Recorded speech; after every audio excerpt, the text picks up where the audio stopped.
It seems my subordinates failed to stop you in your tracks. Apologies, sir. There is no need to apologize. You did well to hold your ground against such a powerful adversary for as long as you did. I must commend your courage and perseverance. So, you're in charge here, huh? First the problems with Irminsul, now this mess in Gurabad? Are you the ones responsible for all this? I'm afraid I cannot answer that. I assume you aren't naive enough to expect answers from an enemy. Oh, this guy is so snooty! However you want to spin it, you're clearly involved in this somehow. So you can either start talking, or we'll have to make you talk. Let's get him! Traveler, what's wrong?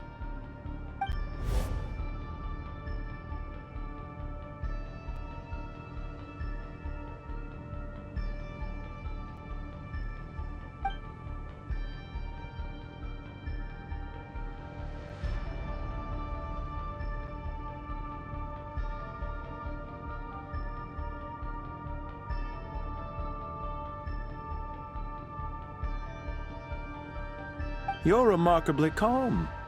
Some would act more rashly upon finding the ringleader all alone. But you keep your cool. Even as your enemy, I must applaud you. Did you show yourself just to say that? Is this you trying to take back control of the conversation? Unfortunately, I really don't have anything to say to you. I am here merely to indulge my own curiosity. Your names are well known among the Fatui. Naturally, I wanted to observe you up close while I had the chance. Hey! Don't treat us like we're some kind of exotic animals in a zoo! Oh, I wouldn't dream of it. You seem rather predisposed to misunderstand me. I'm quite aware that you are both heroes of great renown. You have resolved crises in many nations and won countless allies along the way. I've been following your adventures with great admiration. My only regret is that the trajectory of your journey conflicts with our goals. What do you mean, admiration? Sorry, but that sounds pretty weird coming from you. I don't see why. We may happen to occupy opposing sides, but there is no cause for deep-seated enmity between us. To respect one's enemy is to respect oneself. Well, now that you're observing us up close, what do you see? I've observed as keenly as I can. Yet, while I endeavor to understand, your true strength remains a mystery to me. Violence is not my area of expertise either, so, you see, I would much rather converse with you like this than determine a victor with the edge of a blade. Besides, I've heard that even 3 moons in the sky fail to eclipse your brilliance. I know better than to bite off more than I can chew. 3 moons? So you have a connection with the Harbinger, the Doctor. Well deduced. Our commander, Dottore, died in Nodcry, but there are things that do not end with his departure. We must... Look at me. I almost divulged more than I should have. What are you after? Revenge for Dottore? Or are you plotting something else? I've said quite enough, I believe. There's no point in continuing this conversation, except to say, I've noticed that you seem to know your way around here quite well. A repeated visitor to Gurabad, are we? Ugh. I'll take that as a yes. Then I'm sure you'll have heard the story of this place. The mother of the Jinn, Lilupar, and the tragic tale of her vengeance that spanned 3 generations. It was right here that Lilupar once helped the wise to ascend to the throne. But from that moment on, every king who sat upon it was corrupted by power. These degenerate rulers lost control over their nation, and with it, the right to occupy that exalted seat. What are you trying to say? I once admired you for your adventures. That is the earnest truth. But it appears to me that your journey serves ultimately to uphold the rules of this world. Are these rules truly just? Does the heavenly principles rule with wisdom or folly? And how can we be sure that the Seven, who wield authority over the world, will not be corrupted? Do you seriously think you're gonna convince us of anything? Convince you? I'm sure my commander already tried that. Why would I waste my breath doing the same? If a few words from a stranger were enough to make someone completely change their stance, it would only prove that they never had a firm will to begin with. I am merely stating my position, so that we might understand each other better. One's enemy in the present may not necessarily be an enemy for life. As for what game I'm playing here, I'm simply buying some time. But now I must bid you farewell. It was a wise decision not to attack me immediately. Since you did not fall for my ambush, I will now have to ask those in hiding to reveal themselves. Leave this to us, sir. Very well. I trust you to do what is necessary. Stall him while I execute the next step of the plan. Sumeru City, Irminsul. Hey! Stop right there! Don't you dare leave without explaining yourself! All units, stop them! Protect the commander!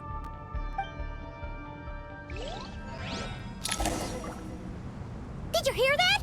He mentioned Sumeru City and Irminsul! He definitely knows something! We can't let him get away! Get rid of these pesky soldiers! Quick! Rear guard to the front! Don't let them through!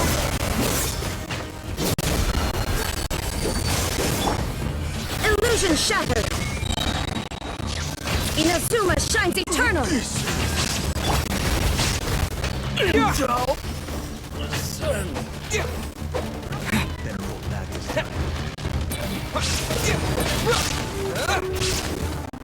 Run while you still can! There's nowhere to hide! Shine down! Leave this place.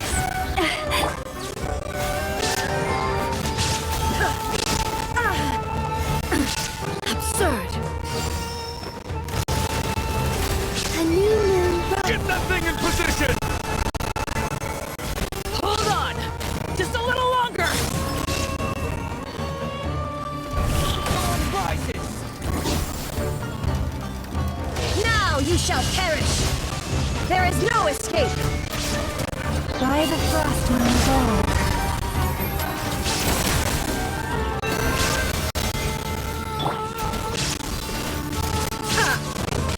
Illusion shattered! We finally beat them! That mysterious guy can't have gone far! Let's catch up with him!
Found him! Over here! You're very persistent. Hey, you! Stop running and explain yourself! What are you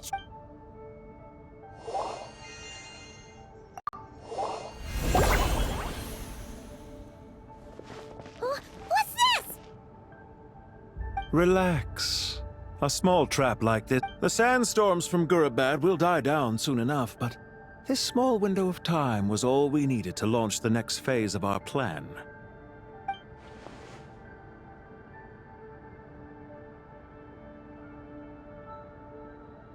Don't be discouraged. I knew that someone would come here eventually, so I planned ahead. Where to chat with you, which door to exit from, even which mechanism to wait by for you. I thought through every detail. You, meanwhile, know nothing of who I am. So far, you've only heard my voice, and for all you know, it may not even be real. But not to worry. This is only our first meeting. It shan't be our last.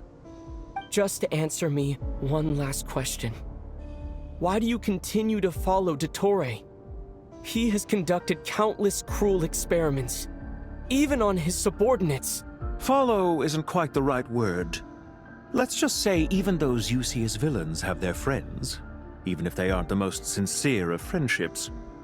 When any set of rules is established, there will be those who benefit and those who lose out. People will do anything to justify what they have gained or escape from the hardship imposed upon them. Neither he nor I are tolerated by the rules of this world. We were both searching for a new order. Our ideas of the final form that should take may have differed, but our journeys took a shared path. Goodbye, Traveler and Paimon. I wish you a timely escape, albeit not too soon. I will need a little more time to prepare, after all. Hey! Come back! Wait, this dark wall. We've seen these on our adventures before. It swallows people up! Oh, I'm sorry. She shouldn't have jumped the gun! Oh, okay. He may have fooled us this time, but we'll get him back!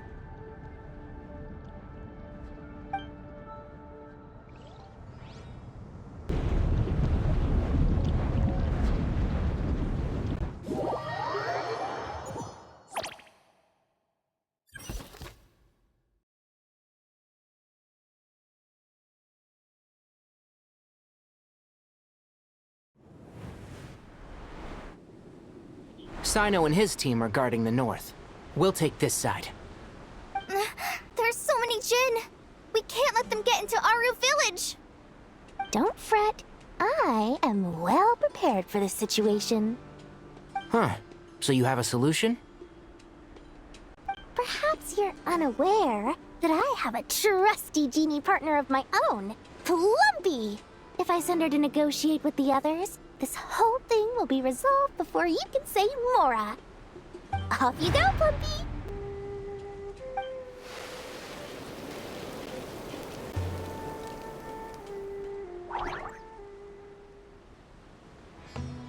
Come on, what's the holdup? 5,000 Mora. 20,000 Mora.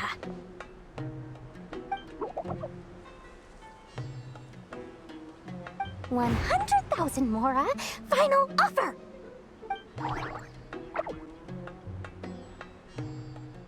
Ah, so she's a hired partner.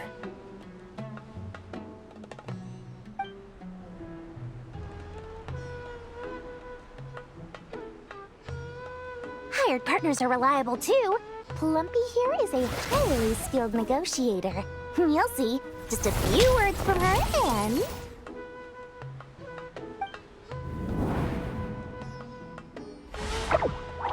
Plumpy!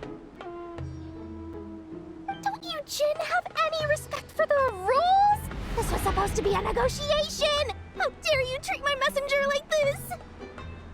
You wanna play rough? Two can play at that game!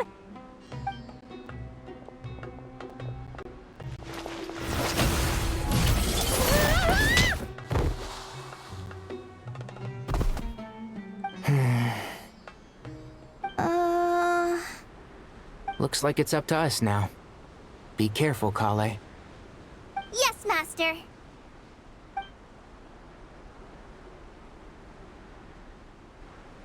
What happened? How did I pass out? Never mind. Ruby, it's time for revenge.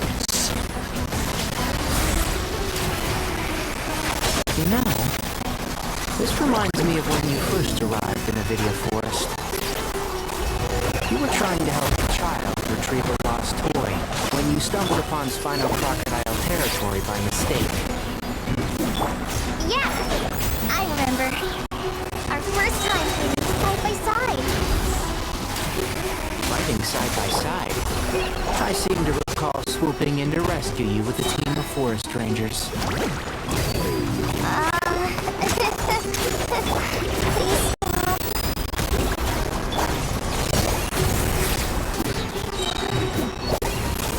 Let's the deal.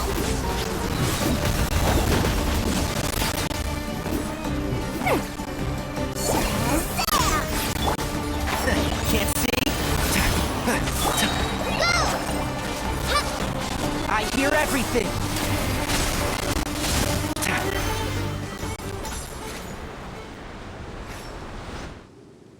There's too many of them! I can't believe I used 12 rare items in one battle! Ugh. I shudder to think how this is going to affect this month's accounts. The sight of that glaring deficit might be more than my poor heart can take. Tainari, how's the situation on your end? We held the line, though it was a close call. But it looks like they're preparing for another attack. Has something happened? They've breached our defenses in the south. The Jinn are pouring in. We're moving the villagers to the north as we speak. We're hemmed in. This is getting precarious. Our margin for error just got a lot smaller. That's why we wanted to confirm your status. We need to consider our next move carefully. Bad news! Another line of defense has been breached. Kale, go with them and assess the situation. Dory and I will hold the line here. But Master! Even with 3 of us, we barely managed to. This is not a discussion, Kale. Don't worry about us. She clearly still has plenty of tricks left up her sleeve. Wait, you can't pin all your hopes on me? Oh, great. I've almost run out of the things I brought with me, and the rest is back at the caravan. I should be able to hold out for a little longer, but still... Master! Need any help? Huh? What is it, Kale? If things continue like this, it won't be long before Aru village is overrun by Jinn. And the sandstorm... I don't care. Whoever you are, please just help us. The only one who can help is you. I am merely here to guide you along the correct path.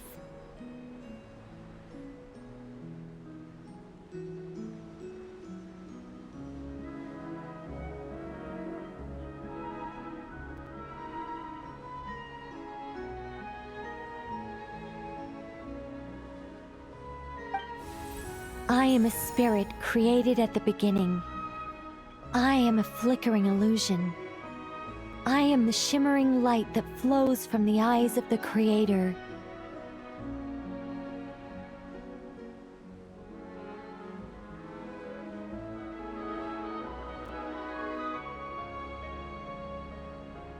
What do you mean? It doesn't matter. You don't need to understand it. Just repeat after me, one line at a time.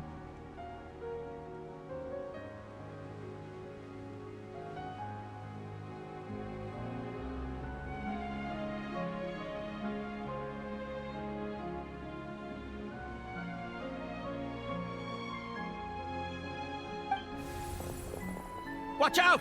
Jinn incoming! I am a spirit created at the beginning.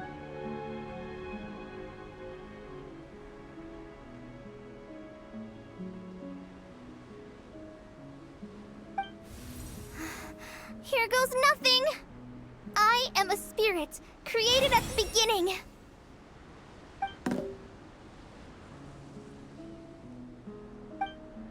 I am a flickering illusion.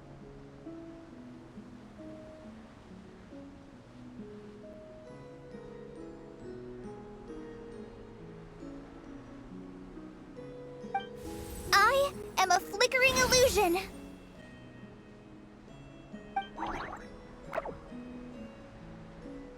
What's wrong, Plumpy?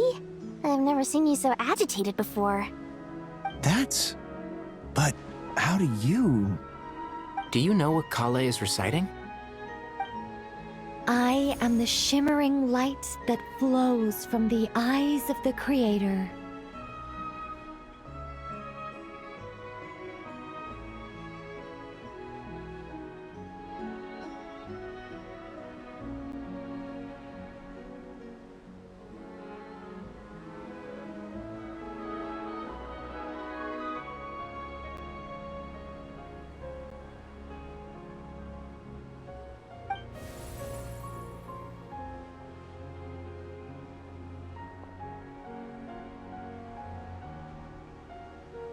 I am the shimmering light that flows from the eyes of the Creator!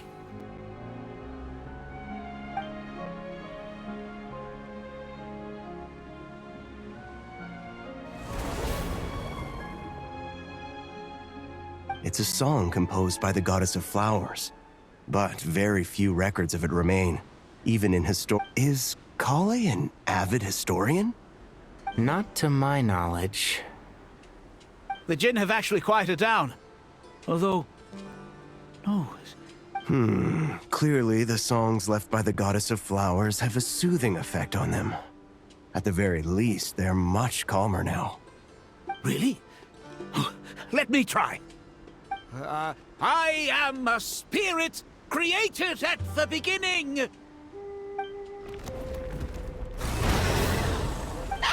Stay away! I'll stop! I'll stop! It seems like the song only works when Kale recites it. But why? Kale.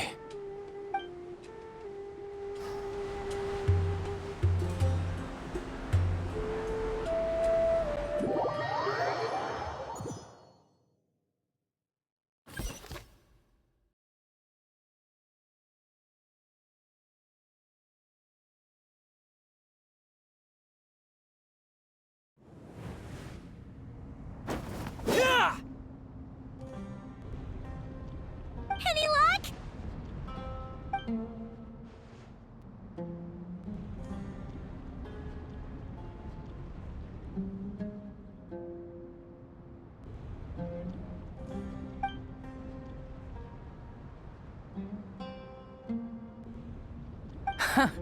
When I heard that loud rumbling in the distance, I thought the shifting sands had busted open the gates to some ancient treasure vault. Turns out it was just you guys. Huh? Wait, that sounds like... It's been a long while. Did you miss me?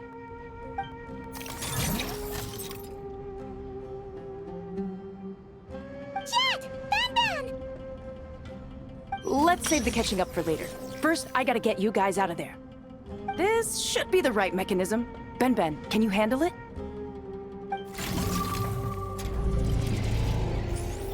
There we go. Come on, let's leave this place.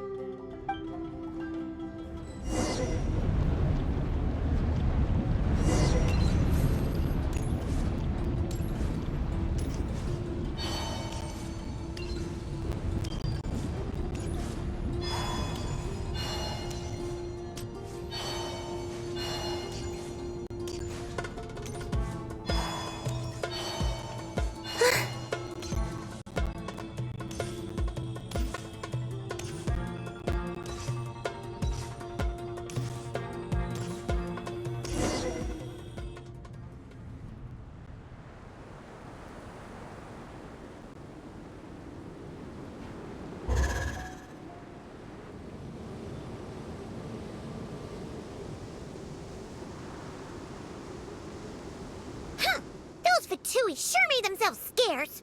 It's like they were never here. The Fatui? They came to the desert again? Yep. No idea what they're planning this time. They were being very coy about it. How have you been, Jet? Well, since we last met, I've started my own band of mercs. We've actually made quite a name for ourselves. Oh, yeah. On a slightly different note, I have some good news. I finally took care of Masaira. Not much to write home about. It was just another day. Found his hideout. Dragged him out of his cozy little bed. He tried to talk me into seeing his point of view, as usual. But I'm way past that by now. There was nothing he could say to save his life. What about you guys? Bet you'd forgotten all about me and Ben Ben, huh? Of course not! We're super duper best friends!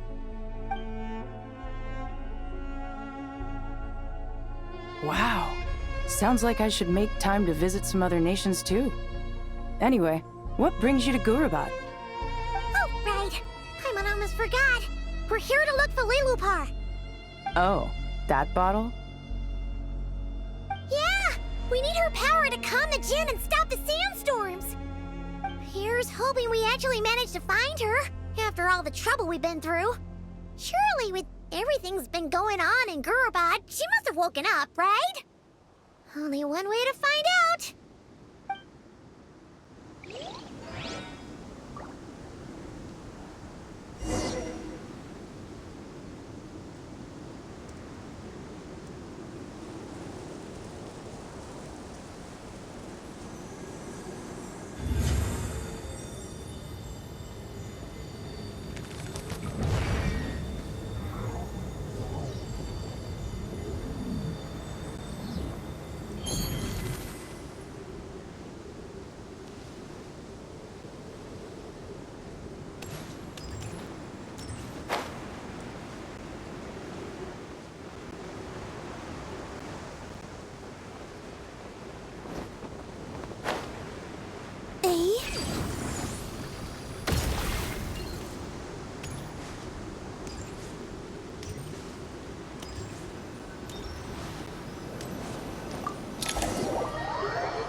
Let's see.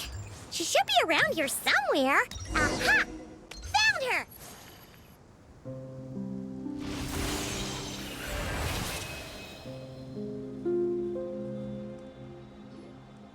Lilupar! What a long dream that was.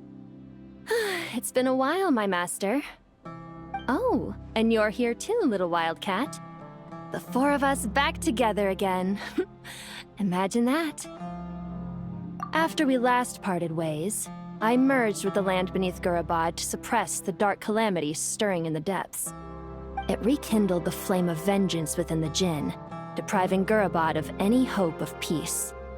I fought against it for a long, long time, until one day, I sensed a change in a foreign land to the west.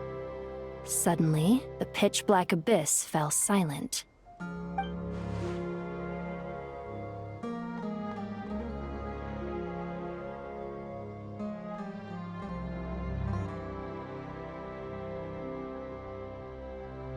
Once satisfied that that dark power could no longer bewitch the Jinn, I too fell into a deep slumber, from which I have only now awoken.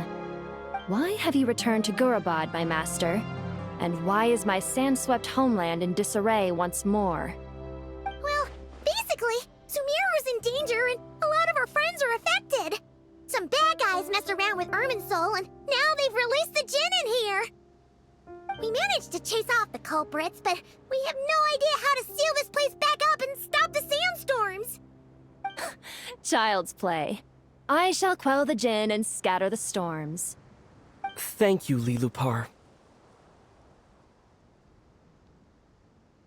No need to thank me, my master.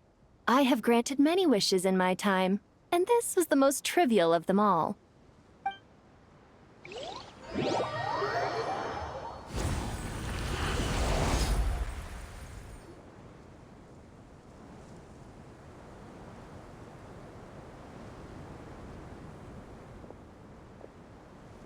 The sandstorm's gone. The sun shines bright again. When I said that we'd meet again under a lovelier sun, this was exactly how I imagined it. Yay! Although, honestly, Paimon would love to hang out with you more, even if the weather sucked.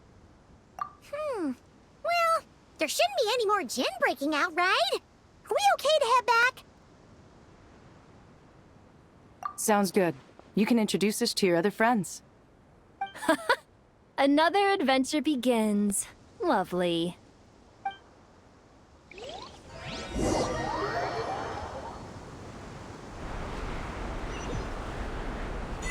The storms have stopped! We should be able to get to the Temple of Silence without any problems now. Time to regroup!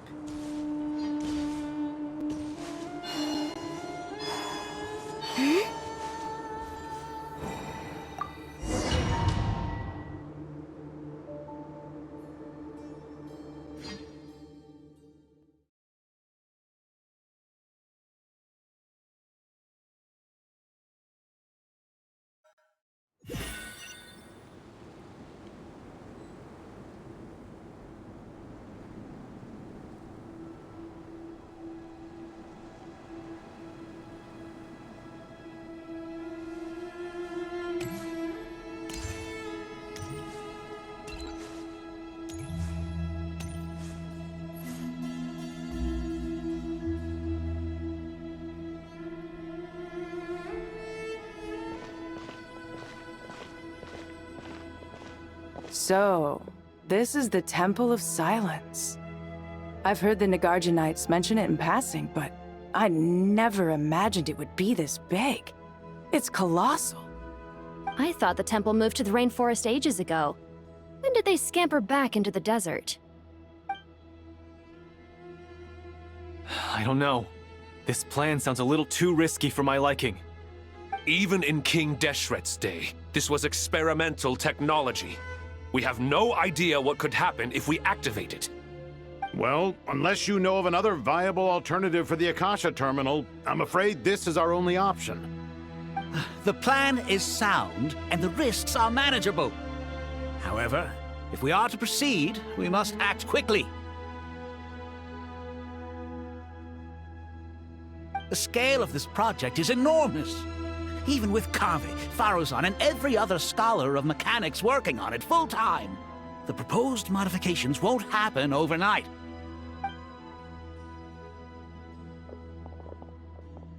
You're back. Everything all right? And who are they? Friends of yours? Pretty much everyone in the Temple of Silence is. This guy's Kave, and the one next to him is Alhaitham. Hello, I'm Jet, and this is Lilupar. Oh, a famous name from the history books. Pleased to meet you. A friend of a friend is a friend of mine, as they say. Who's they? Huh? Do people not say that? Not in the desert. Friends you can trust, but friends of friends? Gotta keep an eye on them. Still, I do trust the Traveler's judgment. I'm sure you're good people. The sandstorms have calmed down. I take it the Gurubot problem is resolved? What did you find?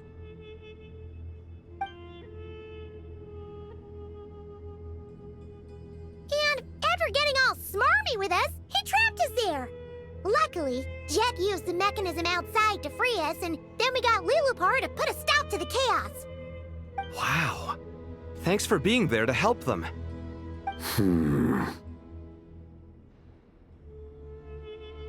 So, this mystery man openly admitted that he was merely a Harbinger subordinate. Yeah? Is there something weird about that?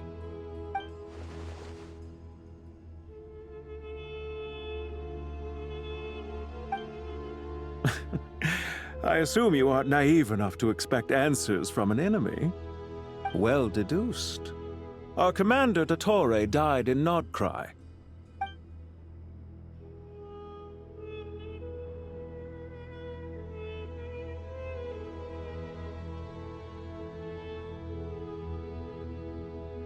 Are you wondering about his true identity? Or do you think there's a big conspiracy behind all this? I wouldn't go as far as to call it a conspiracy. Just the simple fact that having someone to shift the blame on tends to prove useful should trouble come knocking later. The most important thing for now is to solve the immediate problem. Perhaps that man knew you wouldn't have the resources to investigate his background and so didn't put much effort into disguising himself. This is all getting a little cryptic for me. I'll let you guys talk while I take a walk with Lilupar. Jet? Aren't you with the Blazing Beasts? What a coincidence. Didn't expect to run into you here. We're mercs. You can run into us anywhere. Who's this with you? So, did you find the solution you were looking for in the Temple of Silence? You bet we did. This place is incredible. It has everything. So far, we've discussed a plan and verified its feasibility. Building a new system from scratch is out of the question. So our only option is to modify the Akasha using certain resources we hope to find in the mausoleum of King Deshret. According to certain sources in the Temple of Silence, there is a core device in King Deshret's mausoleum known as Aru. Little is known about this device in academic circles, which suggests it was hidden quite effectively. If these sources prove correct, the energy contained within Aru may be sufficient to power our Akasha renovation plan. However, this raises difficult questions regarding technological integration. The sages are still debating it. Yeah, but I'm sure they'll reach a compromise once they've argued it out. The people of the rainforest are always cautious when it comes to desert technology. But times of crisis like this leave us with little choice. Wait, Paimon has a question. Is this the same Aru we've heard of before? It's sealed off, right? Some sort of prison where the Goat King, Ibis King, and Crocodile King are locked up. Well remembered. Yes, that's exactly right. According to our records, Aru was the most brilliant creation King Deshret ever conceived of. Built by divine and mortal artisans working together. It was a miraculous accomplishment, and it lies hidden deep within the king's mausoleum to this day. That being said, what Aru actually does and why it was built, those are deep secrets we are not privy to. Until recently, I wouldn't have been optimistic that the place even exists. The only reason I'm inclined to believe it now is because we heard it from the Ibis King Thoth himself at his temple. The tale of how the 3 retainers of Al-Akhmar were imprisoned in Aru. Paimon totally gets that. When Paimon first heard about it, she thought it sounded pretty unbelievable too. Do you guys still remember that? The Ibis King told us they were trapped in Aru and that they had to answer 3 questions to get out. I think I remember. What causes our rise and fall? What obliterates love and hate? And what determines truth and falsehood? Those were the 3 questions, right? Yeah. If only Nefer were here. She's dealt with the Ibis King before, so she might know more. Oh, Nefer's a friend we met in Nodcry. Nodcry? Funny. She showed up here earlier. Huh? Yeah. Had another lady with her, too. Both said they knew you. They contacted the sages, claiming they might be able to offer some assistance. Really? They came here to help out? Yes, really. It was just before you got back. One of them said she's made Nodcry her home. If she's the person you were talking about, then... Looks like betting on Aru was the right choice. See? They're right over there. Nicole! Nefer! Why, hello! We're here to help.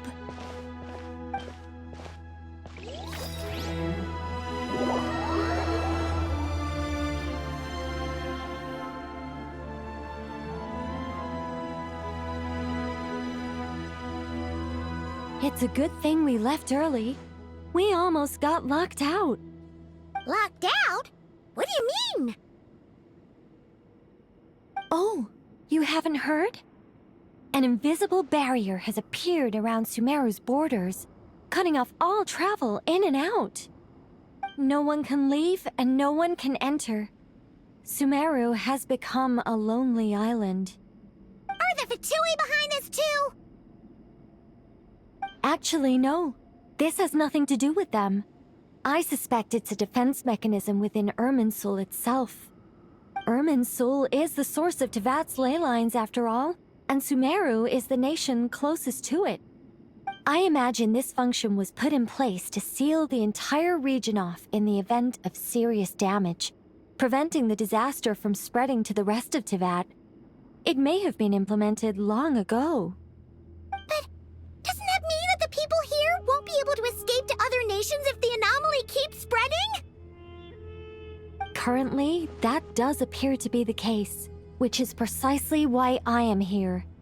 This is a critical moment for the world, and Sumeru is the eye of the storm.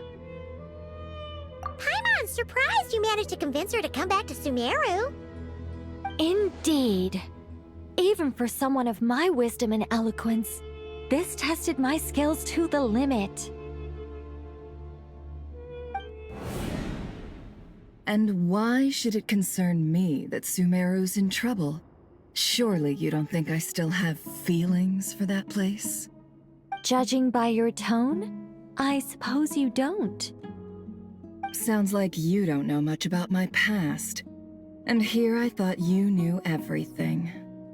All I know is that the Ibis King is the source of your power. He was quite a prominent moon envoy once upon a time, so I do know a thing or two about him. As for your past, I have ways to learn the full story if I wish to. But everyone has secrets they'd rather keep to themselves, wouldn't you say? I'm glad you see it that way, Miss Nicole. I've chosen to call Nodcry home, which is why I did my part in its hour of need. That doesn't mean world savings become a habit with me. I have no particular desire to play hero in Sumeru, thank you. I understand. Human emotions do not appear and disappear without cause. There is always a reason to be found behind both salvation and destruction. Still, if time has taught me anything, it's that human emotions are often complex and in conflict. That's why people change their minds about things all the time. But that's where we angels come in. Our duty, ultimately, is to guide people towards their deepest, truest desires and help bring them to fruition. So I wish to hear about your past, because I do not believe you are motivated by hatred alone. And if we still arrive at different conclusions in the end, that's okay.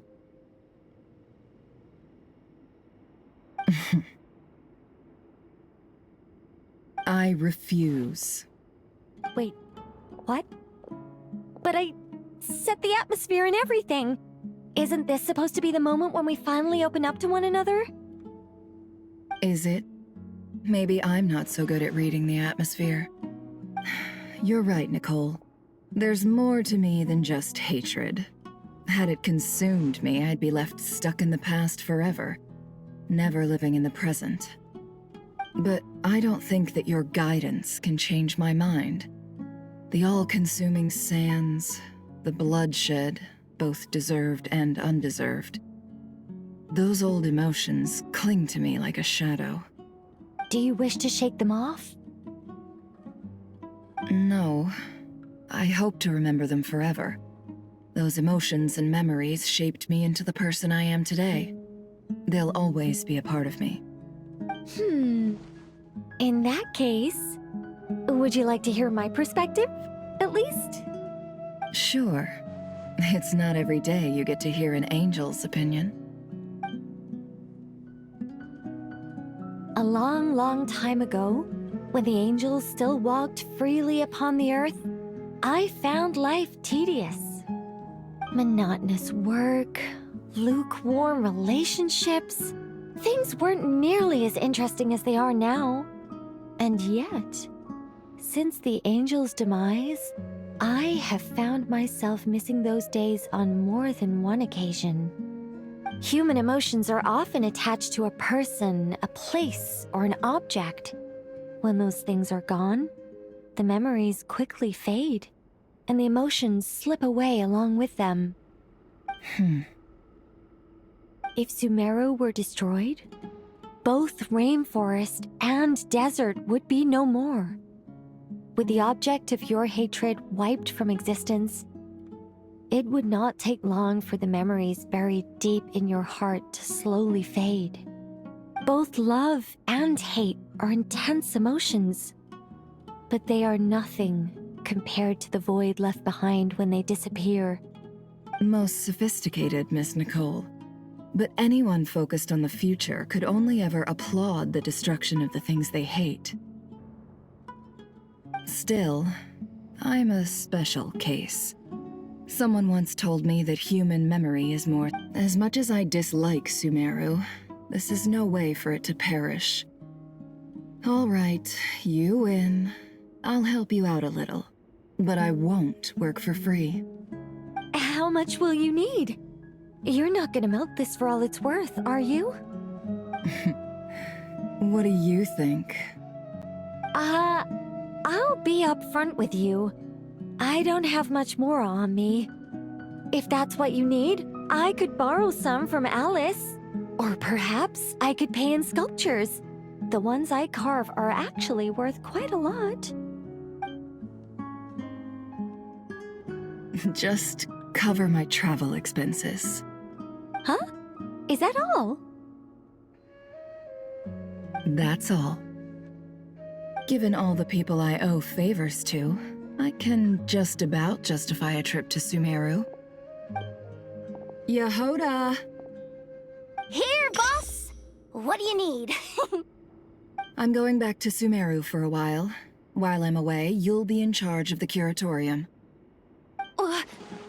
Me? I'm in charge?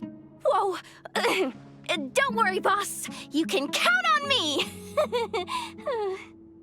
And that was how the ingenious Angel Nicole brought you the perfect person for the job in your hour of need. Hip hip hooray! That was far more detailed than necessary. Not lacking in embellishment either. I never thought I'd return. Especially not the desert. But life doesn't always go as planned, I suppose. What's Candace up to? I don't think I've seen her yet. She is still taking care of things in our village. Should be joining us before too long.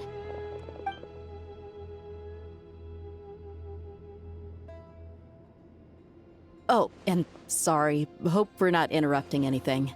We have some good news, though. We're planning to go to the mausoleum of King Deshret to look for the legendary Aru, then use it to try and restore the Akasha system. According to records in the Temple of Silence, the mausoleum houses something called Aru's Chute, which can be used to establish connection with Aru. We still have some time before we leave, so there's no rush. By the way, who are these two new faces? Just call me Nefer. I'm based in Nobkrai. Did I hear you mention Aru? Correct. Well, I happen to have a connection with one of the 3 retainers imprisoned inside, the Ibis King. I'm here to get things done, so if you don't mind, I think I should come with you. That sounds perfect. Miss Nefer, are you from the desert by any chance? Why do you ask? I don't know. There's a familiar air about you. Plus, you mentioned Candace. Sorry, I don't mean to pry. It was just a random thought. I'm Dia, an eremite mercenary. My work usually keeps me out in the desert. I'm on good terms with Dory, and she's mentioned you all before. It's nice to finally put faces to the names. However, my associate here is probably less well acquainted with you. Why don't you all introduce yourselves? Actually, I'm a little better acquainted than you might think.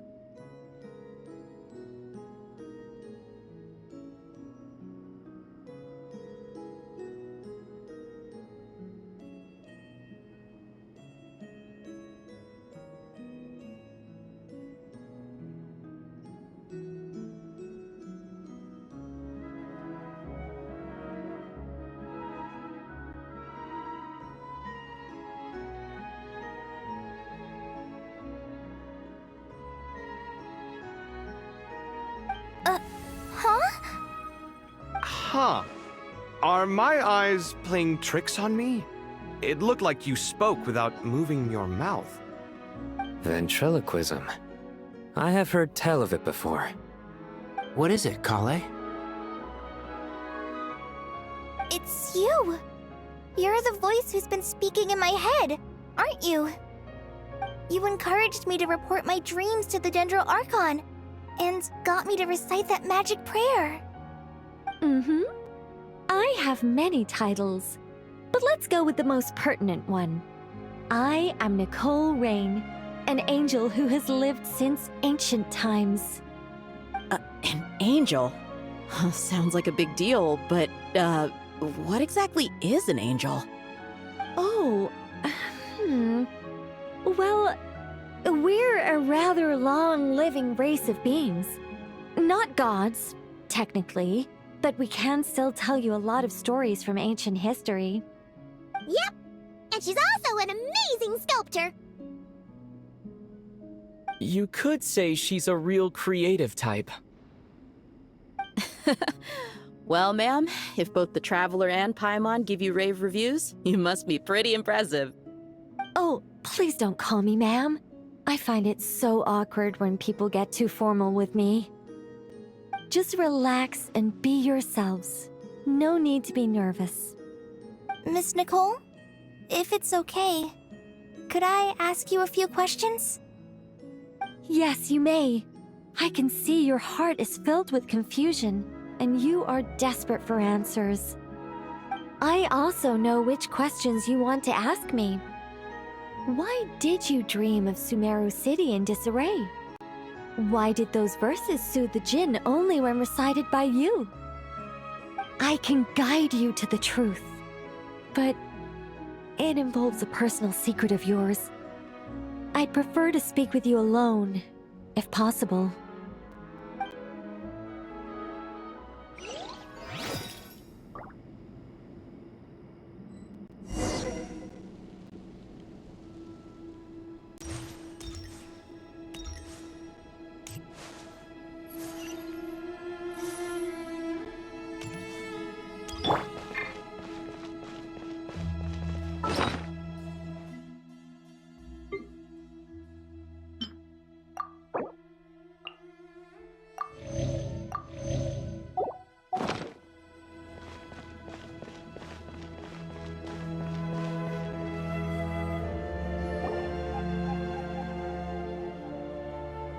I thought we were going to speak alone. This is a lot more people than I was expecting. What's wrong with it? Even the doctors at Dar al-Shifa allow patients to be accompanied by family members. Well, if Kale doesn't mind her secret being revealed, I have no problem with it. Thanks for being so considerate, Miss Nicole. I don't know what secret you mean, but whatever it is, there's no need for me to hide it from my closest friends. Closest friends? It's so nice to hear that.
All right.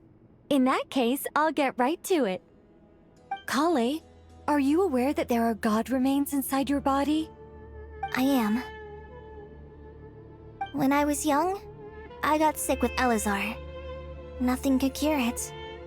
The Fatui convinced my mom and dad that they could help, and I was sent to an unfamiliar place. There were a lot of other kids just like me there. This creepy guy injected us with some strange medicine, which I heard contained god remains. I can still remember the pain like it was yesterday. But thanks to the friends who've stuck by me all this time, I've gradually been able to overcome those memories. Anyway, so you're saying that what happened to me has something to do with the god remains they injected me with? Yes. Those were the remains of Nabu Malikata, the goddess of flowers. What? Huh. Fascinating. You don't seem surprised like the rest of us. Why? The possibility crossed my mind when Kale recited the Goddess of Flowers song and calmed the djinn. Ah! You made Paimon jump! What are you doing here, Lilupar? I was merely passing through when I heard the name of the Goddess of Flowers. Be assured that I share your surprise. You, with the hat. Are you certain? I sense no trace of the Lord of Flowers within her.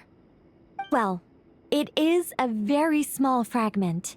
Unless special methods are used to manifest its power, even her closest acquaintances would find it near impossible to detect. After the goddess passed away, her remains were scattered across the desert. King Deshret gathered all the pieces he could find and buried them in the eternal oasis. But some fragments remained unaccounted for. Eventually, the Fatui must have found a way to track some of them down. Presumably for use in some experiment.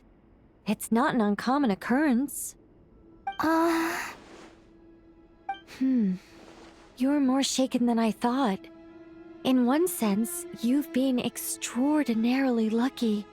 So many people who yearn for this kind of power never attain it, yet you have coexisted with her all this time without even realizing it. I don't know what to say. I'm glad that I could help everyone with this power, really. But knowing that a fragment of the Goddess of Flowers is inside my body is... it's a strange feeling. Well, people value their autonomy very highly. Even a well-intentioned intruder can shake one's sense of self. I understand how you feel, Kale. But once you get used to it, you'll find it's nothing to be concerned about. Huh. I guess you, of all people, have a good reason to speak on this. 2 good reasons, in fact. Incidentally, 3 is the maximum number of Hermanubis' Ba fragments that I could bear. Let me guess. Because 2's company, but 3's a crowd? Thanks for helping to explain the joke, Tainari. Not my intention. Goddess preserve me. I should take my leave. This boy in his wolf's head hat speaks much too differently from the Hermanubis I remember.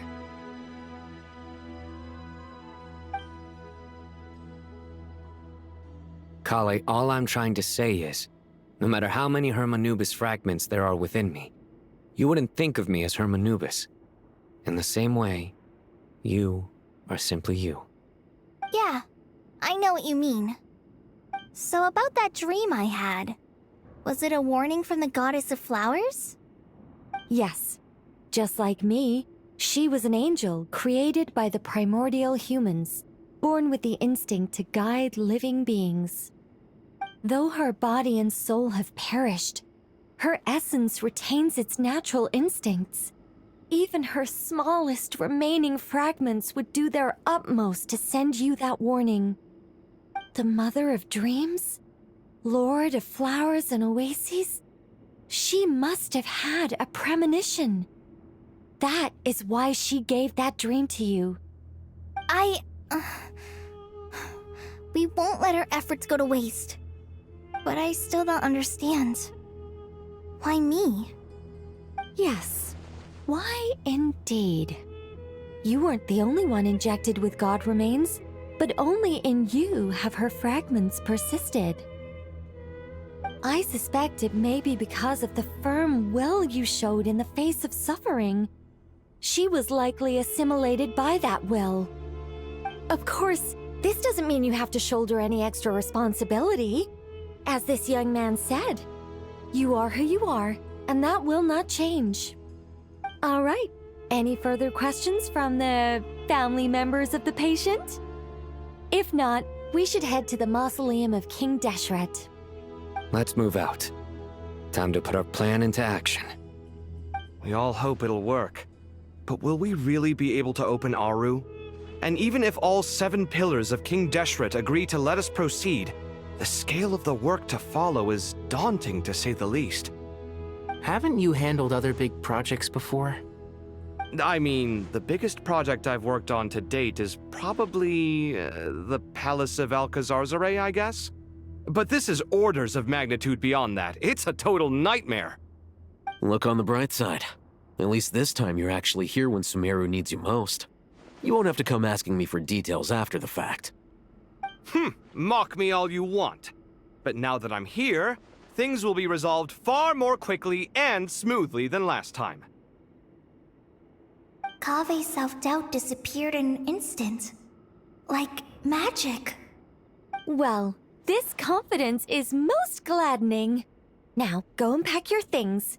We'll head to the mausoleum as soon as you're ready.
Oh, Miss Nicole. I heard you're a very talented sculptor. Is that true? Oh, I don't know. I wouldn't want to blow my own trumpet. Honestly, even though Kasharawar is best known for its focus on mechanics, plenty of Kasharawar scholars are quite serious about sculpting as a hobby. So if they rate your work, that's enough for us. We just have to take a look. Who's we? Myself and a few other scholars. Kashif, Daneshvar, come take a look. Oh, well, if you insist, I suppose there's no harm in showing you.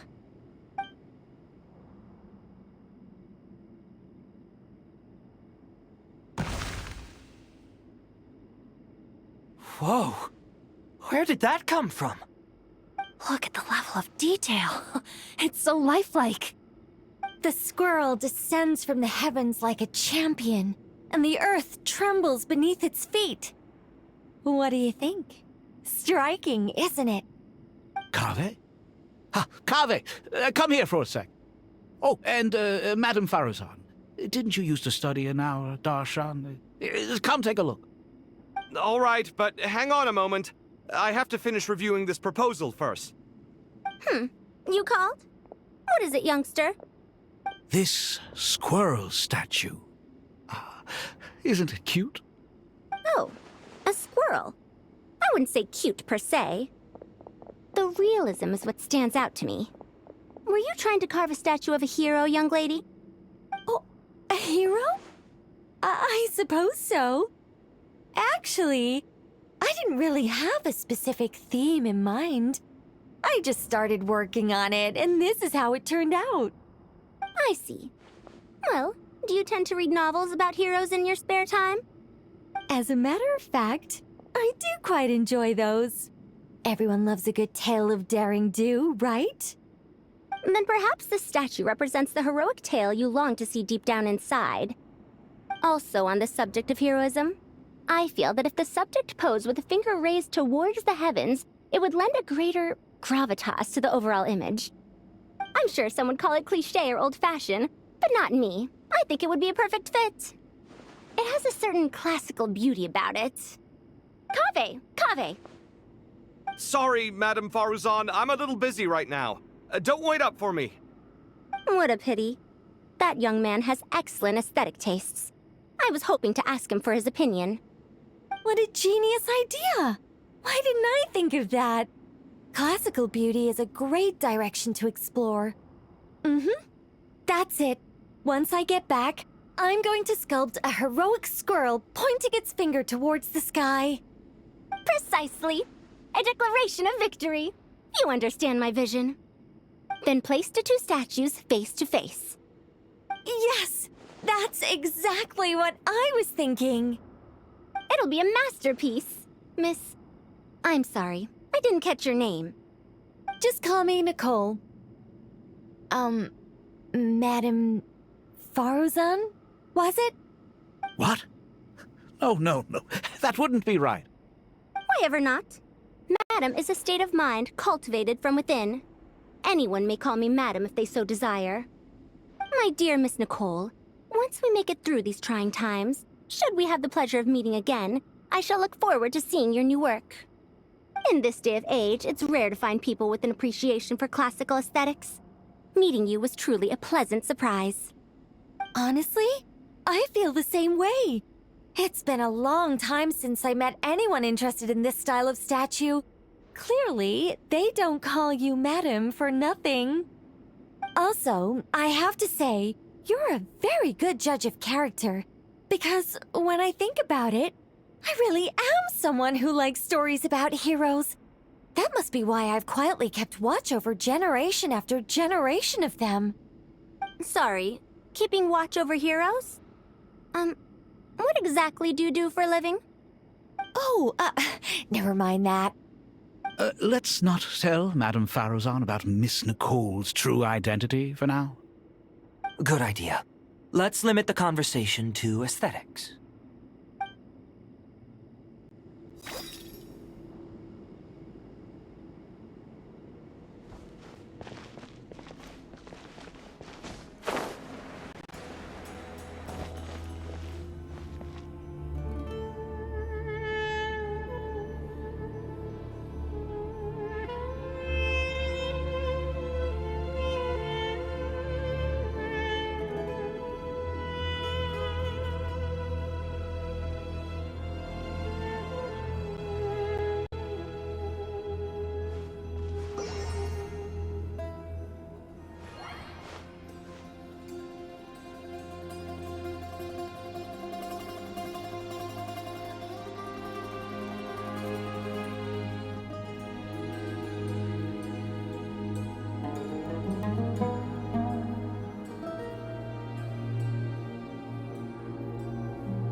I hope everyone's ready.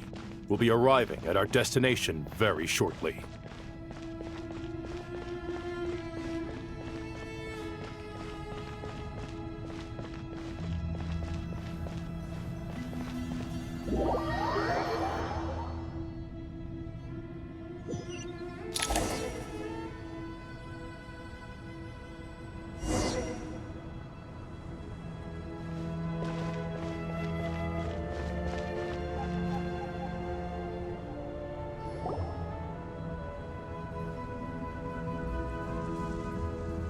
Why, we've not seen so many visitors ever, really. What is this place now, a tourist attraction? Ah, closer inspection reveals many familiar faces. To what do we dusty old fellows owe the honor? Surely you're not just here to chat. You surmise correctly. We are here to carry out a rather enormous project. Ho, enormous, you say? How large, then? Larger than the gaping void in our lives? Why, you've even put a smile on Goatee and Crocco's faces. All this activity is making for quite the special day.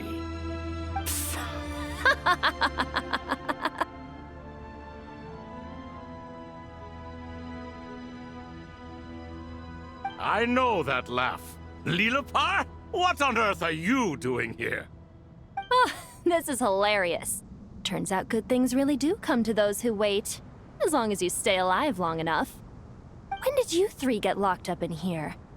And still you act all high and mighty, putting on a show for the younglings. Truly hysterical. Why, you... Yes, I know. No need to shout. You're right, Lilipar.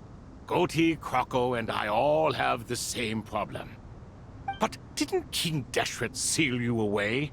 How did you break free, and how did you get in here? Who knows? Perhaps you can ask my master one day, should you ever get the chance. Behold, the executioners of old. Some have turned into fragments residing in human bodies, and others are imprisoned eternally, leaving not a single shard behind.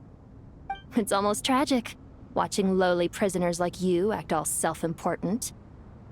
Curiosity gnaws at you, doesn't it? Your interest in the outside world threatens to burst you at the seams. I'm starting to take a liking to this magic bottle lady. Time is of the essence. Let's get down to business. We come to you, O three ancient lords, to request your assistance on behalf of the Academia. If we can help you regain your freedom, then please consider lending us your aid. As for precisely what we need your help with, it's a long story. So, to demonstrate our sincerity, we are prepared to first resolve the problems that plague the three of you. All right, stop arguing, Croco. And Goatee, don't you start. What's the harm in letting her speak? It's not worth getting so angry about. Forget about her. The three questions are the crucial thing here. But do you really have a way to answer them? You once answered the final question, Nefer, but the seal did not open. Unless, with the passage of time, you have found a new answer? You could say so. When you first asked me what determines truth and falsehood, my answer was a liar's soul. Liars are the best at seeing through the falsehoods of the world. But if you want them to tell you the truth, you have to reach their soul. I think that makes sense. I found it quite compelling myself, and I told Nefer so. Unfortunately, it brought us no closer to liberation. Well, that's simply because it was my answer, not the one King Deshret was looking for.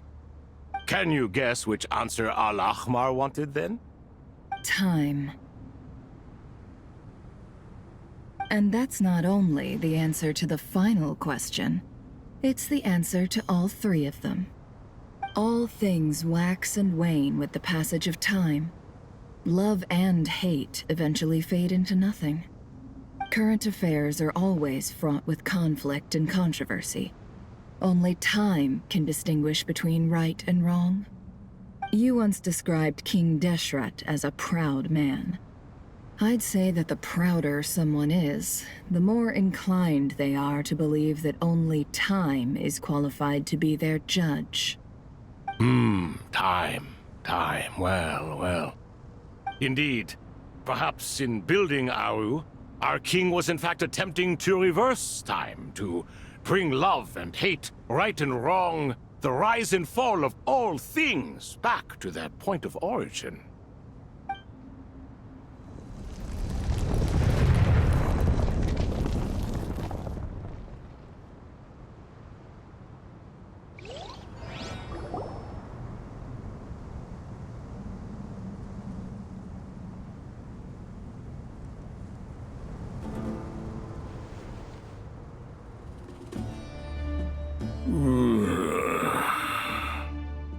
This is the most eventful day I have experienced in a long time.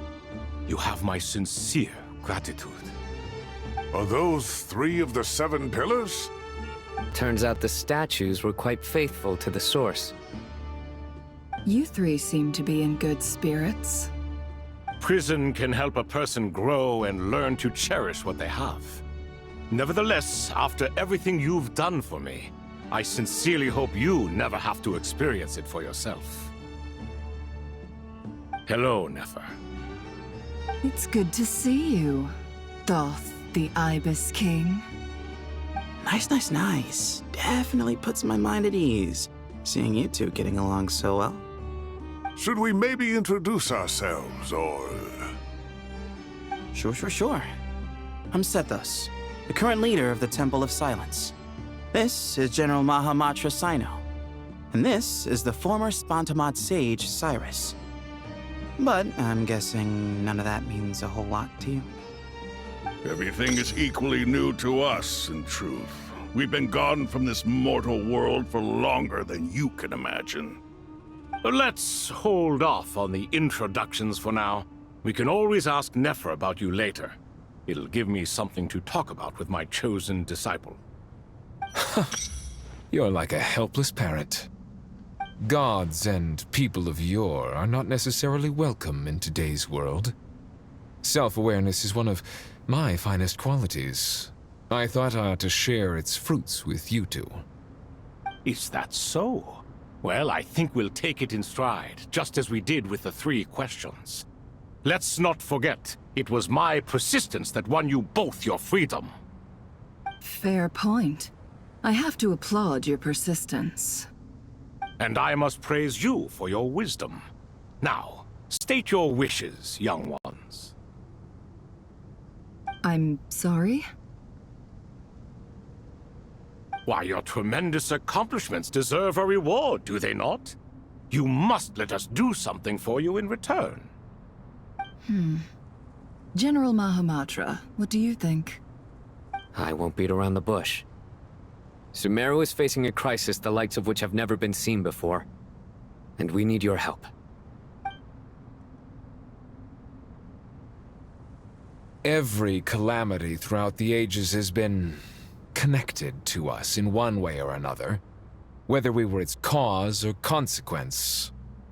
Whatever is wrong with Irminsul, it severely affected the Dendro Archon. She fell into a coma, and is currently receiving treatment from the Dendro Dragon. The Dendro Dragon? I'm sorry, the Dendro Dragon is helping to heal the Dendro Archon? Not a pep, surely. Not vicious, cruel a pep who possesses no virtues aside from her basic instincts. Ah, good heavens. I shudder to think what could have caused Lesser Lord Kusanali to suffer such a plight. Still, why would the Dendro Dragon lend you her aid? She has always held nothing but contempt for the Archons. I suppose she and Kusanali must have some history. You can help us make history too. A smooth talker. Well said, lad. Currently, no one can connect to Irminsul. We hope that by opening up Aru and making some modifications to it, we can use its technology to our advantage. Unfortunately, Aru is an imperfect creation. King Deshret never managed to realize his full vision before his death. Much remains to be done if it is to be pitted against Irminsul itself. Besides, I hear your reasons, but to give Aru up over such would be... The archaeological records clearly indicate that although Aru's construction took a long time, it was not beyond human means to achieve. Modern technology should solve the efficiency issues. We have no choice but to go all in on this. This is by no means a threat. But the only reason we helped you escape from Aru was to gain the necessary leverage to negotiate with you. You asked us to state our wishes, and we have. Each one of us here needs your help, as do all the thousands of people living in Sumeru. They need you, and they need Aru. What do we think, my fellow old fogies? Shall we lend our support or not? Since you ask so nicely, naturally. Naturally what? Are you for or against? I simply mean we shall do what comes naturally. You claim that you wish to open Aru. Know you then that the golden slumber created by King Deshret is preserved within? We do. We understand the risks involved. In all likelihood, the mortal world will never again be able to replicate King Deshret's work. Never will there be another chance to come so close to creating a utopia. Knowing this, are you sure of your decision? We are sure. Before people can dream, they must first live. If your minds are made up, very well. We shall summon our erstwhile colleagues to discuss this further. Saint Shezepank, Saint Bennu, once you surrendered to silence and were buried with King Deshret. But now, we invoke the right to awaken you with our voices.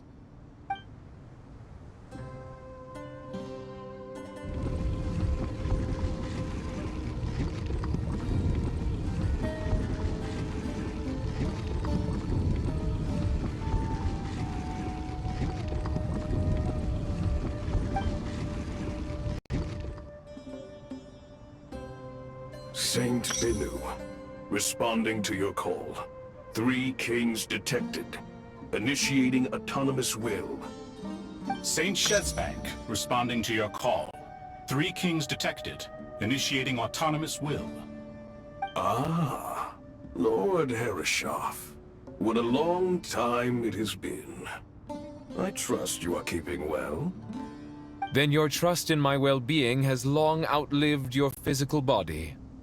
You have always opened with that same phrase, in life, death, and now even beyond. Al-Akmar is long gone. What is the reason for this meeting? You're awake? Good. We are voting on whether to give the people of present-day Sumeru access to Aru and permit them to perform technological renovations. You have the right to support or oppose the motion. Aru is the pride of Al-Ahmar. Opening Aru requires the unanimous consent of the 7 pillars. I hope you have a convincing reason to present to us. Sumeru is currently in the midst of a major calamity. Let us not forget that while Al-Ahmar was a stern ruler, he was also a teacher of wisdom. A god without his people shall cease to exist, and King Deshret's greatest wish was to provide protection for his people. Let us then honor our God King's wishes as we consider our decision. I do not mean to mock these proceedings, but what is the point of a unanimous vote when we know that the last of the 7 pillars, the Dendro Dragon Apep, will never communicate with us? This will no doubt surprise your mechanical mind, and I have no intention of trying to persuade you it is true. But Apep is, in fact, healing the Dendro Archon as we speak. Huh? Can someone attest to this? Do we have any proof? I ask the 3 kings. Can any of you vouch for the truth of this claim? Naturally, the Ibis King, Thoth. What? It was Thoth's disciples who revealed the truth to us. We need not debate its veracity. Simply let Thoth bear accountability. That way the rest of us may have a clear conscience. Herreshoff, you diabolical fiend! I awakened our former colleagues for you, supported your opinion, and backed your decision. What sort of fiend would do that? I miss the days when Hermanubis was still around. At times like this, he would offer to take accountability. What are you trying to say? Is my word worth less to you than Hermanubis's? Hypocrite though you are, Lord Thoth, you are humorous in equal measure. How could we bear not to associate with a character such as you? I, Saint Shezpank, approve the Goat King's proposal. Since King Deshret is no more, we shall receive no reprimand for acting beyond our remit.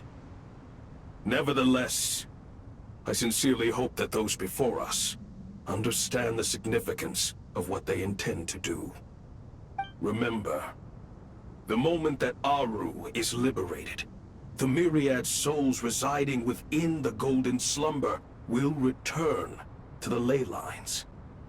And once the ley lines flow again, these souls shall in turn be received by Irminsul. To take this step is to bring the perfect afterlife created by our king to a permanent end. We understand that well, and we have decided to proceed regardless. Furthermore, the contemporary human perspective would contend that confining souls in this way is no act of benevolence. The deceased have a right to rest in peace. King Deshret's creation is clearly a place of rest and peace. It is just that many do not see it this way. But no matter. Saint Binu approves. Hermanubis' representative and the Dendro Dragon Apep made their choice ahead of time, while the Goat King, Ibis King, and Crocodile King have also granted permission to liberate Aru.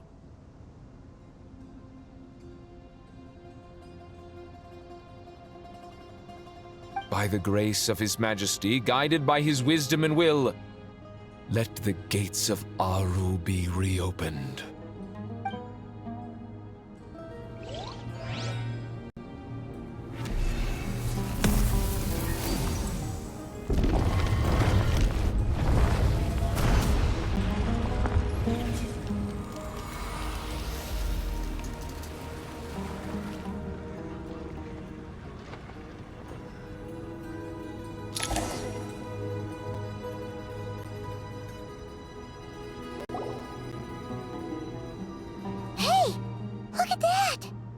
What's this? Are we under attack? No. Wait, it's...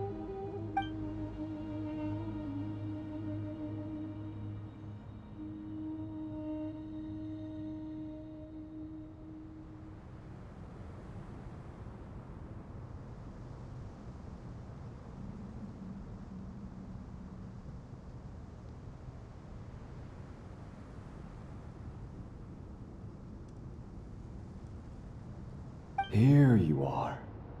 Through the sands of time. I see you. Father. Father, is it really you? It's Jed's father, Jibriel! That's right! He entered the golden slumber, didn't he? I smell blood and sand on you. You've grown. Strong as a wild beast, and without shedding a tear. You have to leave, don't you? Please, just answer me this. What should I do for you? This meeting is a blessing from the gods. My soul, once imprisoned along with that of Samael, is finally free. I am truly grateful for the chance to see you again. That the dead should meet the living is itself a miracle. One brief, precious moment is enough. Enough to set my heart at ease. Do not weep for me, Jed. I know you will accomplish many great things in your life. You will go further and climb higher than I ever did. All I ask is that you take good care of yourself.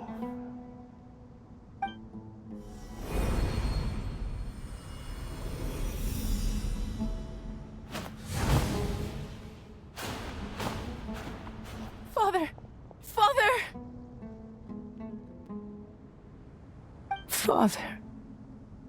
Hey, Jed. Do you want something to eat? Maybe it'll help you feel better. I'm fine. Thanks, Paimon. It was just a little sudden.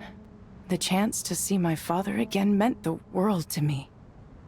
He was trapped in the golden slumber for our sake. And now, after all this time, he can finally rest in peace. I'm glad. It's a huge relief. You've grown strong, Jed. More than enough to fend for yourself. Yeah. I'll leave the past in my memory where it belongs. My family, the good times and the bad. Goodbye, Father.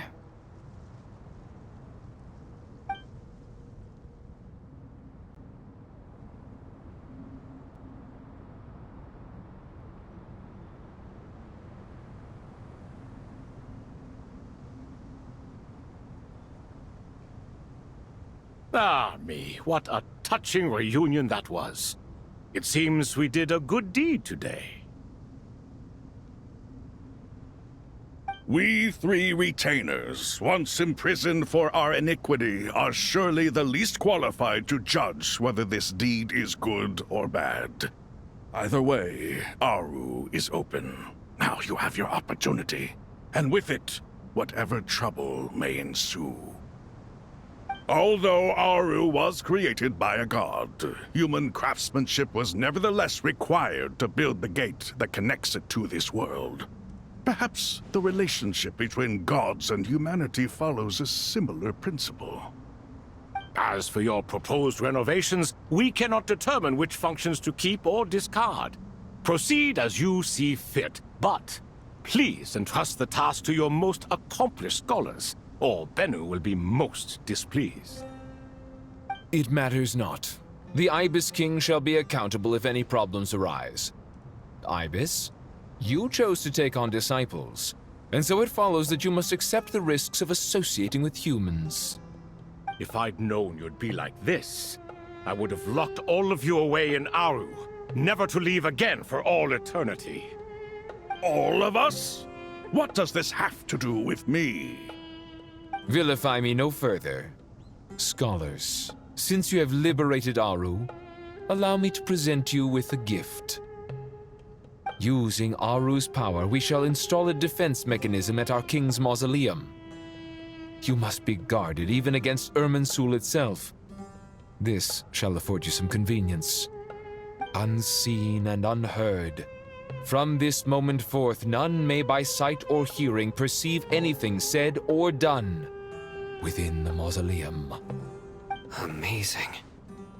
And all this is achieved just with the power of Aru? With technology from the heavens, the possibilities are endless.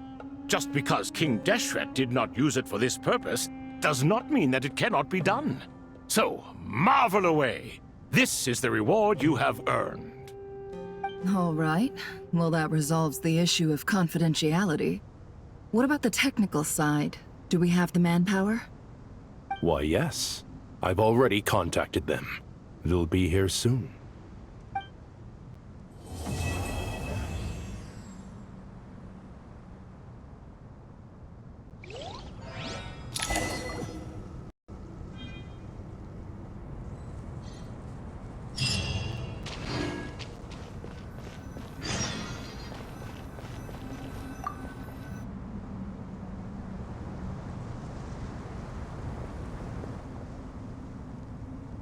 You must be the ones tasked by the Academia with renovating Aru?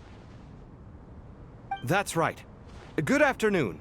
I'm Kaveh, and these two are Termezi and Naisaburi. Hey, I'll hate them! Come and introduce yourself! We've met before.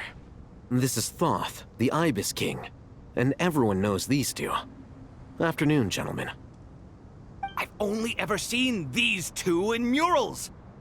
Ah, the paintings in the temple. They show us chatting, playing cards, playing chess. Precisely the activities we most enjoy, funnily enough. No, only you enjoy playing chess. We were just humoring you. I wouldn't go that far. Back to the matter at hand. A preliminary assessment by the Academia indicates that this project requires expertise in various disciplines, including the deciphering of ancient texts, mechanical engineering, the restoration of ancient ruins, and elemental theory.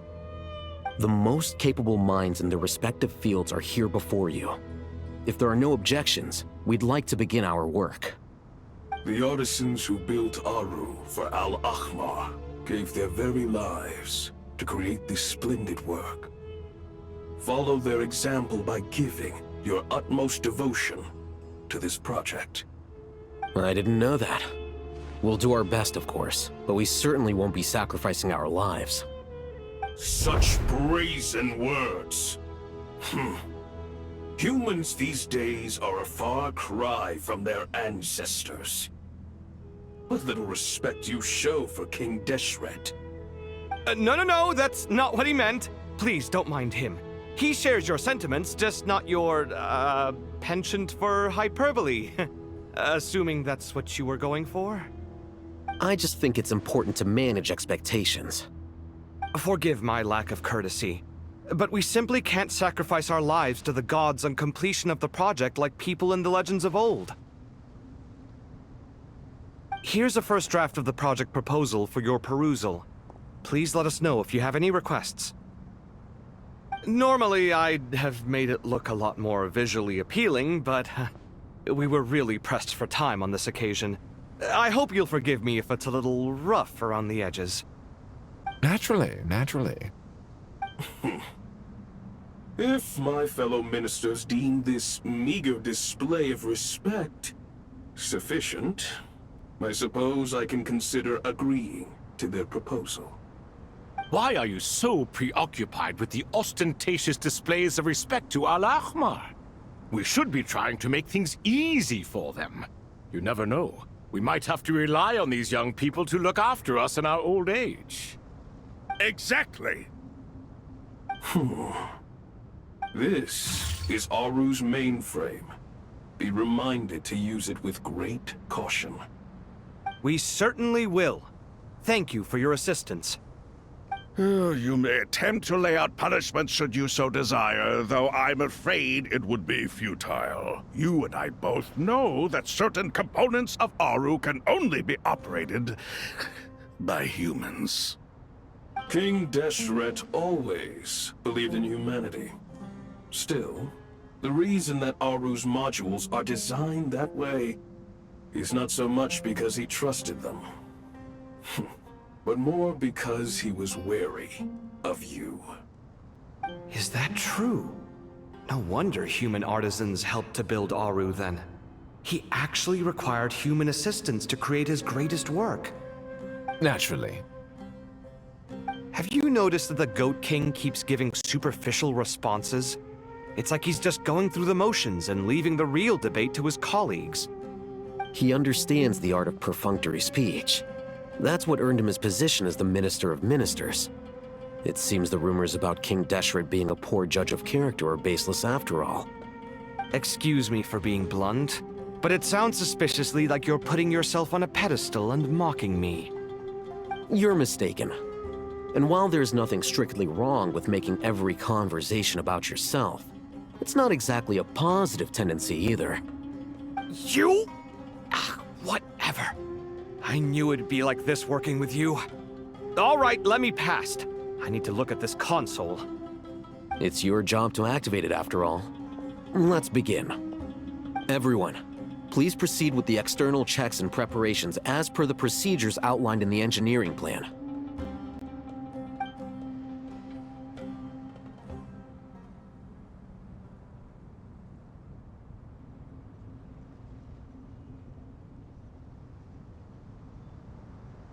Hello there, youngsters. Whoa, the Ibis King came to life. What do you mean, came to life? I've been alive the whole time. You did say we could start our research, right? Are you having second thoughts now? I've reviewed the proposal. The work you're planning to carry out on this grand device is ambitious in its scope. You have ample confidence in your abilities, I take it? I wouldn't say I'm feeling hugely confident, but given how bad things are, I'd rather at least try something than sit around waiting to die. You are the top scholars of your day. I trust you are aware that there are countless links between Aru and the Akasha? Aru and the Akasha? But... I thought the Akasha was the Academia's greatest technological accomplishment, created years ago by the Dendro Archon to help her people access knowledge. And you too? Do you not know either? You've read the instruction manual, right? You tell them. An instruction manual? The Akasha has an instruction manual? The Dendro Archon is a kind and thoughtful god indeed. It used to sit on a shelf in the corner at the House of Dana. Not the most popular read. If the manual is to be believed, Aru was in fact the original inspiration for the Akasha system. What? But there are so few records about Aru anywhere. And practically none of these scientific expeditions into the desert had anything to do with it. Ah, but this is something you could not possibly have known. You may have heard many stories about the desert, but what is the most important aspect of history? Consider this a quiz. Anyone from Vahumana present? I'm from Vahumana. It's, well, veracity. Precisely. And a large part of veracity is the chronological order in which events occur. I may as well tell you. In the beginning, Nabu Malikata, the goddess of flowers, descended upon Sumeru. The glory of the heaven was within her. She brought life, oases, and knowledge to this land. Then she created the Jinn, enlightened them, and ordered them to serve her. 2 other gods also walked upon this land where wisdom flowed in abundance, and the 3 met beneath the great green trees. It was the first and greatest alliance. We should speak with reverence of this covenant between the 3, which transcended both time and life. For they promised that in Sumeru, wisdom would be shared with all. All the great changes in Sumeru's history began with the goddess of flowers. For King Deshret's sake, she pried into the secrets of Celestia, and for this was burned to ashes by the flames of wrath. So grieved was King Deshret by her passing that he lost all interest in state affairs and devoted himself instead to the knowledge that she had brought back. It was after learning of the technology from that floating island in the sky that he first conceived of Aru. And so, the Akasha was inspired by Aru, while the basis for Aru itself came from Celestia's technology. Well, if the 2 share a common technological origin, then connecting one system to the other is an entirely feasible idea. Unbelievable. Have you no reverence at all for celestial technology? No, I do, but there's no time for that. The schedule is too tight. Blame it on the deadline. Perhaps you could try coming up with our cutoff dates. You know what it's like having to turn around 5 different drafts in one day? I wouldn't wish it on my worst enemy. Yeah, also, Sir Ibis, King, you don't plan on getting directly involved at all, do you? Yes, well, you strike us more as having come to give a popular science lecture. Or, wait, does this count as more of a first-hand witness statement? Neither. Anyway, this sounds like far too much work for me. Still, if Aru is so powerful, why didn't King Deshret use it for more ambitious ends? Because it was never fully completed. King Deshret had grand plans, but he perished before they could come to fruition. In the beginning, his wish was to create something that could rival the very world itself. The Lord of Flowers sacrificed everything for that ambition. What he desired, she bestowed, and thus was knowledge brought into the world. Her courage and sacrifice had to be honored with the most splendid of monuments, or King Deshret would surely have deemed it a grave injustice. And that monument, built from knowledge and technology, etched with a sacrificial and courageous love, even in its unfinished form, it deserves to be treasured. At that time, King Deshret said the following to the Lord of Dendro. Since we share an eternal covenant, I shall never be your enemy. Hence, the fruit of wisdom from the heavens is not to be devoured. Remember, it is not that I lack the power to become the enemy of wisdom. Yet you and she have taught me much and shown me kindness. For this, I cherish you both. In the end, Aru was only used to store a portion of the souls. It was but a primitive form of the masterwork the king had envisaged. His final hope for Aru was to return to the past, when she yet lived. So the point you're making is, King Deshret was both powerful and ambitious, and he only ceased his imperious ways out of affection for the Goddess of Flowers and the Dendro Archon. You could see this as an act of mercy, but you could also see it as the sentiments that lay between these 3 gods placing constraints on him. This was, after all, the foundation of the alliance between them. This explains why Aru was both a prison and a monument, and why the answer to the 3 questions was time. You have to be careful who you get involved with, or you invite all manner of misfortune. This is as true for gods as it is for humans. Love is the same. It is both a prison and a monument. All right, let us pause the story here for now. Seeing as you've been so diligent, I'll offer a little help. Who's in charge again? Is it you two? Ah, yes, me and him. Now then, close your eyes. Wisdom hides in the space between the tangible and the intangible. It is to convey the incommunicable through the simplest of mediums. By the power of King Deshret, I shall grant you a glimpse into the unseen secrets that lie at the threshold of existence.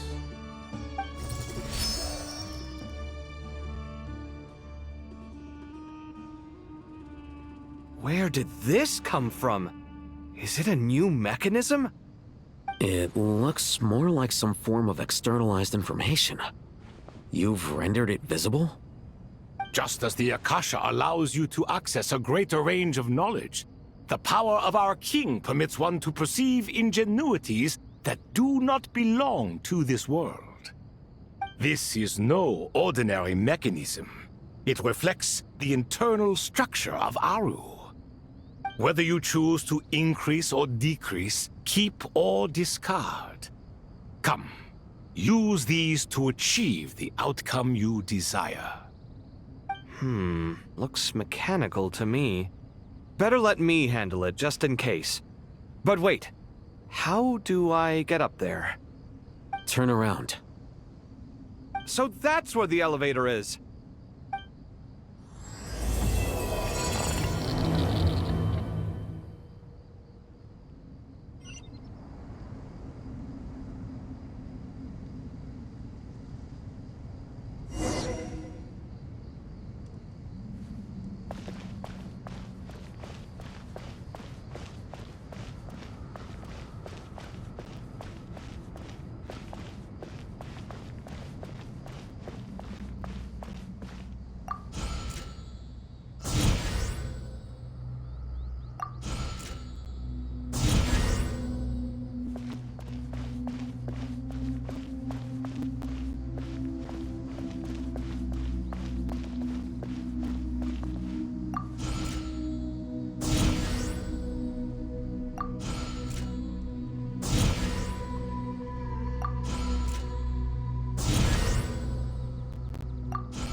Sight clear!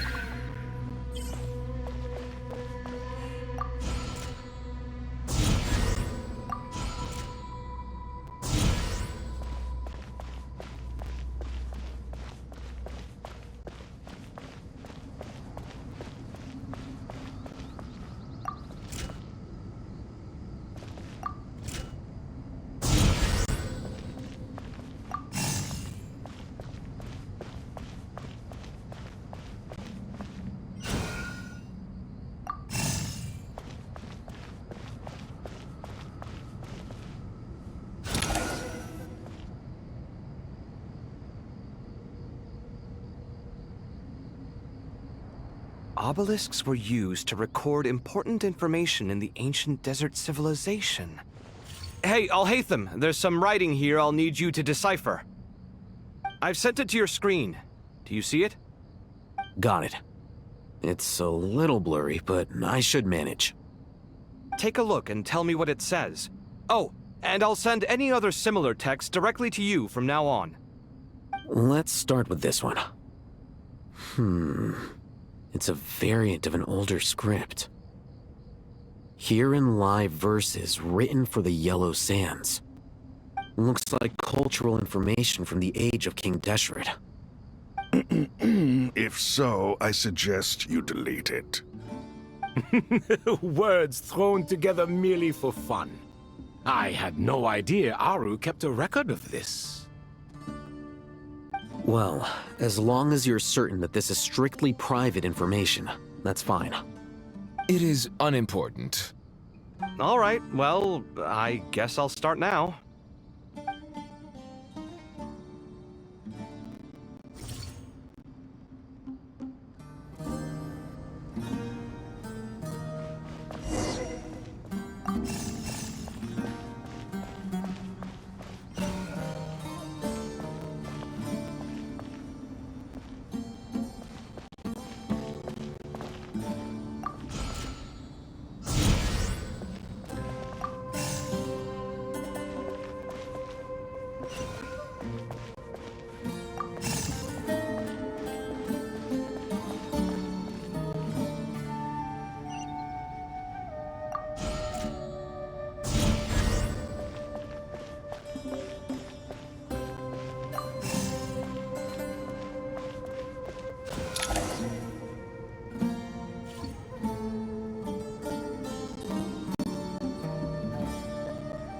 Found some more. Sending them over to you now. These are all reports about the Gurubad conflict. Can we delete them? I'd say so. Most of this information has already been archived anyway. What if there are details in there that Vahumana missed? What are we supposed to do if they come after us in the future? They'll just have to live with it. If we don't resolve these issues now, there won't even be an academia in the future, let alone a Vahumana Darshan. Yeah, you're right. Okay, done. There's some other similar monuments nearby. I'll check them out.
Another monument.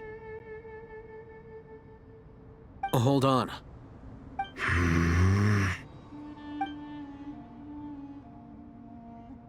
You're still reading it? How long is it? It records the development and governance of the Oasis civilization. Most of it concerns the Jinn, but it also contains records left by the artisans who built Aru. Is it important? Some of it. There was no way for me to read the whole thing in its entirety, so I had to rely on my intuition to pick the parts worth keeping. What about the artisans' records? What do they mention? They're speculations, mostly. For instance, they were wondering how to protect themselves if King Deshret decided to silence them after the construction of Aru was complete. Sounds like pure mythology to me. Surely that kind of thing didn't really happen. The records do emphasize that this was merely their conjecture based on various myths. Still, the artisans did leave details of their plans to survive, including blueprints for their escape route. Even that got recorded? Okay, well, I'll make a copy of this first before I delete it. Is that truly necessary? You won't be needing those. No, the blueprints are important. I want to keep them as a memento.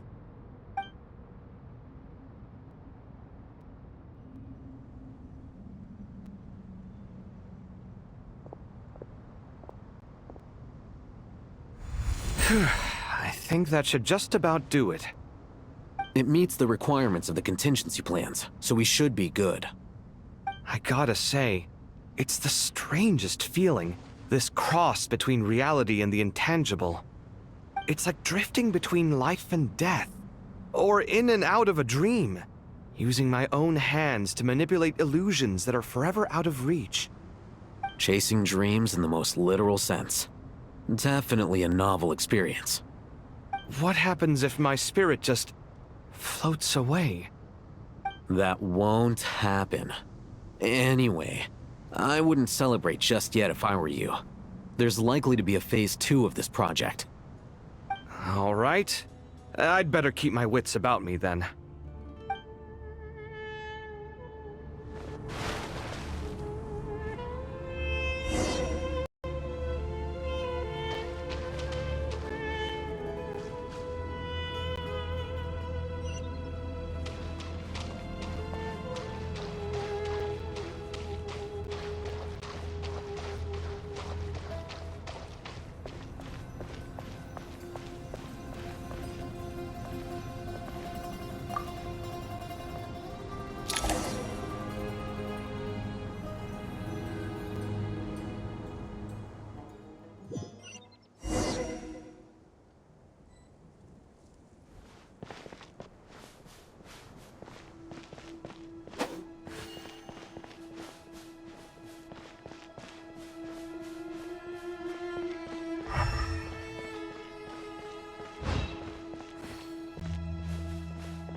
Traveler from afar, do you worry for the fate of Sumeru as well?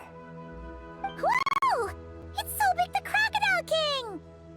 Greetings, Crocodile King. Please be at ease. I'm just here to chat with you about less. Sounds like you really care about her.